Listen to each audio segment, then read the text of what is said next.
Morning everyone. Hope आपकी पढ़ाई अच्छी चल रही होगी। एग्ज़ाम भी अब नज़दीक आ रहे हैं आपके। 10 दिन बाद आपके एग्ज़ाम स्टार्ट हो जाएंगे 12 तारीख से। उसी से रिलेटेड आपका जो आज का नेक्स्ट टॉपिक है वो है डायोटाइजेशन टाइट्रेशन। सेम आपका जो सब्जेक्ट है फार्मास्यूटिकल एनालिसिस BP10T आपका जो फर्स्ट सेमेस्टर का है उसी का आपका ये थर्ड यूनिट में आपका आता है। लास्ट टॉपिक दिया है डायोटाइजेशन टाइट्रेशन, उसी को देखिए। देखिए जो डायोटाइजेशन टाइट्रेशन जो वर्ड ये बना है डाई का मतलब दो और एजो जिसमें दो नाइट्रोजन एक साथ जुड़े होते हैं तो उस कंपाउंड को बोलता है डायजोनियम कंपाउंड बोला जाता है। और जिस मेथड से ये दो आपके डायजोनियम कंपाउंड बनता है उस प्रोसेस को बोली जाती है डायोटाइजेशन प्रोसेस बोली जाती है। तो टाइट्रेशन ऐसा टाइट्रेशन मेथड जिसमें एंड पॉइंट पर आपका डायजोनियम सॉल्ट्स बनता है। एंड पॉइंट पर जो आपका रिजल्ट आएगा वो रिजल्ट करेंगे in the formation of diazonium salt, इसीलिए इसको बोला जाता है डायोटाइजेशन टाइट्रेशन। सिंपल सी वर्ड है आपका। इस टाइट्रेशंस को दो और नामों से जाना जाता है। यहाँ मैंने लिखा आपका सोडियम नाइट्राइट टाइट्रेशन या नाइट्राइट टाइट्रेशन। इसलिए बोला जाता है, जब इसको प्रोसेस में देखेंगे तो वहां पर देखेंगे आपका इस टाइट्रेशंस के लिए सबसे main one of the main ingredients है सोडियम नाइट्राइट। उसी के प्रोसेस से डायजोनियम सॉल्ट, उसी की यूज से डायजोनियम सॉल्ट आपका बनता है। इसीलिए इसको बोला जाता है सोडियम नाइट्राइट टाइट्रेशन या फिर नाइट्राइट टाइट्रेशन। प्रिंसिपल देखिए क्या है, the process of forming same अभी जो मैंने बताया, the process of forming diazonium compounds और सॉल्ट इज नोन एज डायोटाइजेशन या डायोटाइजेशन आपका डायजोनाइजेशन का आता है। ये सेम चीज, तीनों चीज एक ही है, इसी चीज को बोली जाती है। इसमें देखो क्या होता है, सबसे पहले स्टेप में क्या होता है जो मैंने यहाँ लिखा है उसको मैं आपको एक्सप्लेन करता हूँ। इस रिएक्शन के थ्रू हम सोडियम नाइट्रेट, ये है आपका सोडियम नाइट्राइट है, सोडियम नाइट्राइट लेंगे हम जो भी स्पेसिफाइड अमाउंट है उसको हम वाटर में डिसॉल्व करेंगे। एक आपका टेस्ट ट्यूब लेंगे सोडियम नाइट्रेट, उसको वाटर में डिसॉल्व करेंगे। दूसरा टेस्ट ट्यूब लेंगे HCl, आपका डाइल्यूट HCl का सोल्यूशन बनाएंगे, दोनों को कूल करेंगे और फिर दोनों को क्या करेंगे, हम मिक्स कर देंगे। जैसे हम सोडियम नाइट्राइट और HCl को मिक्स करेंगे ये रिएक्शन होता है। ये आपका जो H मैंने तोड़ के लिखा है, ये एक्चुअल में होता है nitrous acid HNO2 nitrous acid होता है। ये एसिड आपका कभी भी आपको लैब में कहीं मिलेगा नहीं। ये एसिड आपको जब हम काम कर रहे होते हैं, बना रहे होते हैं, तभी ये बनता है, अनस्टेबल होता है। इसलिए आपका है NNO प्लस HCl आपका नाइट्रस एसिड HONO और NaCl। उसके बाद नेक्स्ट स्टेप हम क्या करते हैं, फिर हम दूसरे आपका बीकर लेंगे या फिर आपका टेस्ट ट्यूब लेंगे, उसमें क्या करेंगे जो भी कंपाउंड जिसके बारे में हमें डिटरमाइन करना, और इस मेथड से हम मोस्टली जो एमीन्स होते हैं एरोमेटिक एमीन्स उसको हम डिटरमाइन करते हैं। ये जैसे एरोमेटिक RNH2 एमीन्स होते हैं, इस एमीन्स को लेंगे वाटर में डिसॉल्व करेंगे, उसको कूल करेंगे टेम्परेचर 0 से 5 करेंगे। और उसके बाद क्या करेंगे, जो ये वाला सॉल्यूशन जो हमें बना, मतलब जो टेस्ट ट्यूब में हमने NNO प्लस HCl को मिक्स किया है, मिक्स करने के बाद ये बना है, उसको हम क्या करेंगे धीरे धीरे ऐड करेंगे और साथ में स्टीयरिंग करते रहेंगे। ऐड करेंगे तो एडिशन के दौरान हम ये देखेंगे कि जो टेम्परेचर है बीकर का, जिसमें आपने लिया है आपका एमीन लिया है और उसमें ऐड कर रहे हैं, तो इसका टेम्परेचर 5 या 10 डिग्री से ज़्यादा नहीं जाना चाहिए। इसलिए हम ड्रॉप बाई ड्रॉप डालते हैं, 1-2 ड्रॉप डालेंगे, स्टर करेंगे, कुछ देर रुकेंगे, फिर 1-2 ड्रॉप डालेंगे, स्टर करेंगे, फिर हम रुकेंगे, क्योंकि जब डालते हैं एक्सोथर्मिक रिएक्शन होता है, इससे टेम्परेचर बढ़ता है। और इस चीज़ को हम जब आपका जो बीकर है जिसमें हम ये लिए रहेंगे आपका एमीन्स एरोमेटिक एमीन लिए रहेंगे, उसको हम क्या करेंगे, जो इमर्स करेंगे आइस बाथ में उसको रखे रहेंगे, ताकि रिएक्शन जो आपका टेम्परेचर जाएगा आइस बाथ से क्या होगा, टेम्परेचर डाउन हो जाएगा, मेंटेन रहेगा 0 से 5। ये बहुत इंपॉर्टेंट कंडीशन। ये डालते जाएंगे, ऐड करते जाएंगे, कब तक करेंगे, जब तक हमारा आपका काम नहीं हो जाए। तो ये ऐड करेंगे तो यहाँ क्या बनता है R एंड यही है diazonium salts R and double bond NCl। तो ये डाई दो एजो नाइट्रोजन, इसी सॉल्ट को बोलते हैं डाइजोनियम सॉल्ट। तो ये लास्ट में जाके हमें बनता है, यही हमें कलर देता है। यही मैंने लिखा है, the first step nitrous acid is formed by the interaction of sodium nitrite and hydrochloric acid. The nitrous acid then diazotises the aromatic amino acids. इस एरोमेटिक एमिनो एसिड्स को क्या करता है, डायोटाइज करता है। When all aromatic amine has reacted with nitrous acid, then excess of nitrous acid present in the solution is detected by using starch iodide paper as indicator, which gives blue color at the end of point। मतलब जब हम beaker में आप जो amine है आपका जो हमने लिया है एमीन, जिसको डिटरमाइन करना है, SNO2 डालते जाएंगे।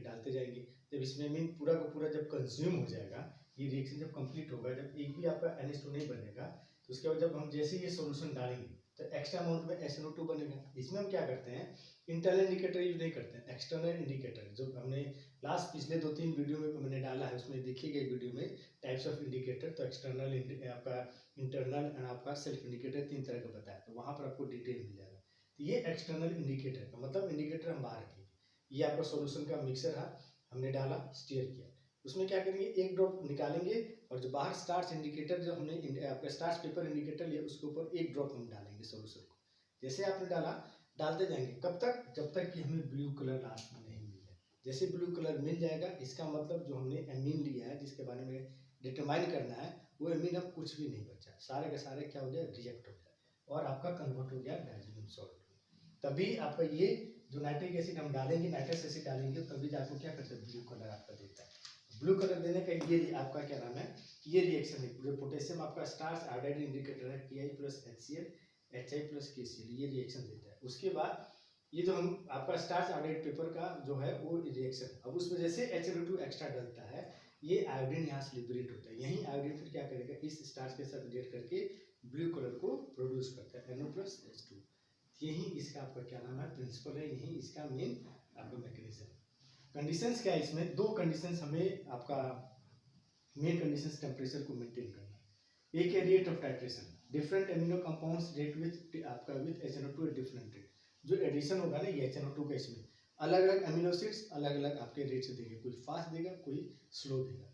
तो जो जल्दी देगा उसको बोलते हैं रैपिडली डायटाइजेबल, जैसे एग्जांपल में सल्फोनिलिक एसिड होता है। स्लोली डायटाइजेबल, जो धीरे धीरे देगा, टाइम लेगा, एग्जांपल में एनिलीन टोलुडीन होगा। तो उसके अनुसार हम टाइम आपको लेकर चलते हैं। टेम्परेचर सबसे मेन इंपॉर्टेंट, इसमें जो इस पूरे रिएक्शंस के दौरान, पूरे टाइट्रेशन के दौरान जो मेंटेन करने वाली सबसे इंपॉर्टेंट चीज़ है वो है टेम्परेचर। क्योंकि अगर टेम्परेचर हम मेंटेन नहीं करेंगे, टेम्परेचर थोड़ा भी 10 डिग्री से अगर ज़्यादा चला जाता है, तो ये जो डायज़ोनियम सॉल्ट है ना, ये डायज़ोनियम सॉल्ट जो है ये टूट जाता है और टूट के यहाँ से N2 निकल जाएगा और R से आपका अल्काइल हैलाइड कंपाउंड कन्वर्ट हो जाएगा। तो हमें ये बनने की जगह हमें एंड प्रोडक्ट में कुछ और बनेगा, तो रिजल्ट आपका नहीं आएगा। इसलिए टाइट्रेशन में आपका टेम्परेचर बहुत मेंटेन करना होता है। इसके कारण इसलिए क्या करते हैं, जो एमीन्स जिसके बारे में हमें आपको डिटरमाइन करना, उस एमीन्स को हमेशा आइस बाथ में इमर्स करके रखें। मतलब ये आपका अगर बीकर है जिसमें हमने एमीन रखा है, एरोमेटिक एमीन, तो इसके चारों हम क्या करेंगे, जो कॉपर बाथ लेंगे जिसमें आइस रहेगा, उसके अंदर इसको ऐसे हम डुबो कर रखते हैं ताकि टेम्परेचर आपका नहीं बढ़े। तो वही चीज़ मैंने लिखा है, diazonium compounds are unstable and readily decomposed at elevated temperature. So titration is carried out at 0 to 5 degree for most amine 10 to 15, इससे ज़्यादा आपका नहीं जाना चाहिए। मेथड मैंने यहाँ लिखा, जो अभी एक्सप्लेन किया वही मेथड मैंने यहाँ लिखा है। सेम चीज़, specified amount of the analyte जिसके बारे में हमें पता करना है, dissolve in water and added to acid water mixer, 20 ml HCl + 50 ml water, cool the reaction mixer to 0 to 5 डिग्री, टाइट्रेट विद Na2। इसमें क्या करेंगे, जैसे जिस भी सब्सटेंस का हमें लेना है, अमाउंट हमने वे किया, वे करने के बाद हम एक दूसरे जो बीकर में हम क्या करेंगे, एसिड वाटर का मिक्सर लेंगे, means 20 ml HCl + 50 ml water. इसके मिक्सर में क्या करेंगे, इस स्पेसिफाइड अमाउंट जो भी हमें पता करना है उसको डालेंगे, नीचे हम रखेंगे इसमें आपका कॉनिकल फ्लास्क में। ब्यूरेट जो हम लेंगे, उस ब्यूरेट में क्या करेंगे, सोडियम नाइट्रेट के सोल्यूशन को आपका फिल करके रहेंगे।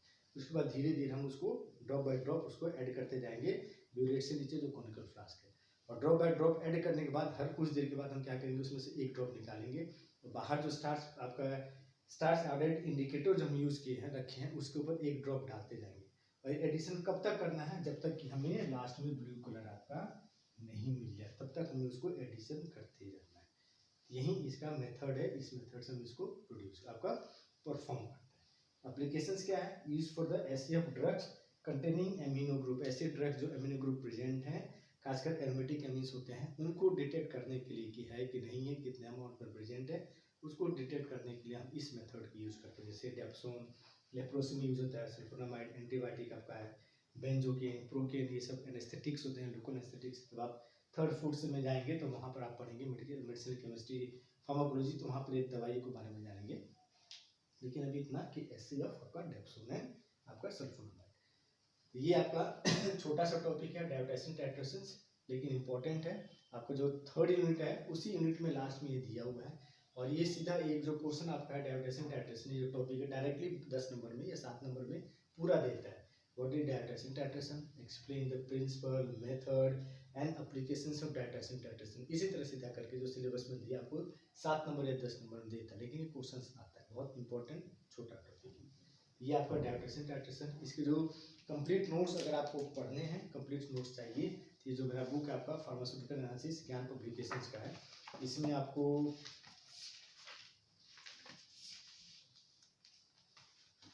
पेज नंबर 108 से लेकर आपका दिया चैप्टर नंबर 12 है, 100 पेज नंबर 108 से लेकर 110 तक आपका 10 तक है ये। इसमें पूरा आपका सफिशिएंट अमाउंट में जो नोट्स जितना चाहिए आपके एग्जाम पॉइंट ऑफ व्यू से उतना ये पूरा दिया हुआ है। इसको पढ़िए, इसको पढ़ते रहिए, आपका इसी से नोट्स बनाइए, पढ़िए। ठीक, चैनल को लाइक कीजिए, सब्सक्राइब कीजिए, जो भी आपको डाउट है उसको कमेंट कीजिए, हम आप उस डाउट को हमेशा आपको सॉल्व करके भेजेंगे। ठीक।